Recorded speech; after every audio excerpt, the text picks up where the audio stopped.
Kerala Blasters Melbourne city super താരമായ ജാമി മക്ലാറിനെ സ്വന്തമാക്കാനായി ശ്രമങ്ങൾ നടത്തി വരികയാണെന്നുള്ളൊരു വാർത്ത കഴിഞ്ഞ ദിവസം പുറത്തേക്ക് വന്നിട്ടുണ്ടായിരുന്നു. എന്നാൽ ജാമി മക്ലാറൻ കേരള ബ്ലാസ്റ്റേഴ്സിലേക്ക് ഇല്ല എന്നുള്ള വാർത്തകളാണ് ഇപ്പോൾ പുറത്തേക്ക് വരുന്നത്. ജാമി മക്ലാറൻ കേരള ബ്ലാസ്റ്റേഴ്സുമായി നല്ല ചർച്ചയിലായിരുന്നു മുന്നോട്ട് പോയിക്കൊണ്ടിരുന്നത്. എന്നാൽ ബ്ലാസ്റ്റേഴ്സ് ഇപ്പോൾ മുന്നിൽ വെച്ചിരിക്കുന്ന ഓഫറിൽ താരം ഇപ്പോൾ തൃപ്തരല്ല. എന്തായാലും ബ്ലാസ്റ്റേഴ്സും അദ്ദേഹവും തമ്മിൽ ഇപ്പോഴും ചർച്ച നടക്കുന്നുണ്ട്. കൂടാതെ മോഹൻ ബഗാൻ അദ്ദേഹത്തെ സ്വന്തമാക്കി എന്നുള്ള സ്ഥിരീകരിക്കാത്ത റിപ്പോർട്ടുകളും പുറത്തേക്ക് വരുന്നുണ്ട്. എന്തായാലും നമുക്ക് കാത്തിരിക്കാം. എന്തായാലും മെൽബൺ സിറ്റി താരമായ ജാമി മക്ലാറിനെ ആരായിരിക്കും സ്വന്തമാക്കുക എന്നതൊക്കെ നമ്മൾ കണ്ടറിയേണ്ട ഒരു കാഴ്ച കൂടിയാണ്. എന്തായാലും ജാമി മക്ലാറിനുമായി ഇപ്പോൾ ബ്ലാസ്റ്റേഴ്സും അതുപോലെ തന്നെ മോഹൻ ബഗാനുമാണ് അദ്ദേഹത്തിൻ്റെ പിന്നാലെയുള്ളത്. എന്തായാലും മോഹൻ ബഗാൻ അദ്ദേഹത്തെ സ്വന്തമാക്കിയെന്നൊക്കെ സ്ഥിരീകരിക്കാത്ത റിപ്പോർട്ടുകൾ വരുന്നുണ്ട്.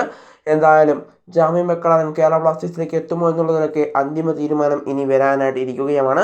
ഈ കൂടുതൽ ഓഫറുകൾ അദ്ദേഹത്തെ മുന്നിലേക്ക് ബ്ലാസ്റ്റേഴ്സ് വയ്ക്കുകയാണെങ്കിൽ ഇത്രയും ആരാധക പിന്തുണയുള്ള കേരള ബ്ലാസ്റ്റേഴ്സിലേക്ക് അദ്ദേഹം എത്താനുള്ള സാധ്യതകൾ വളരെ കൂടുതലാണെന്ന് വേണം നമുക്ക് പറയുവാൻ. എന്തായാലും ജാമി മക്ലാറിൻ്റെ കൂടുതൽ അപ്ഡേറ്റുകൾക്കായി വരും ദിവസങ്ങളിൽ നമുക്ക് കാതോർത്തിരിക്കാം.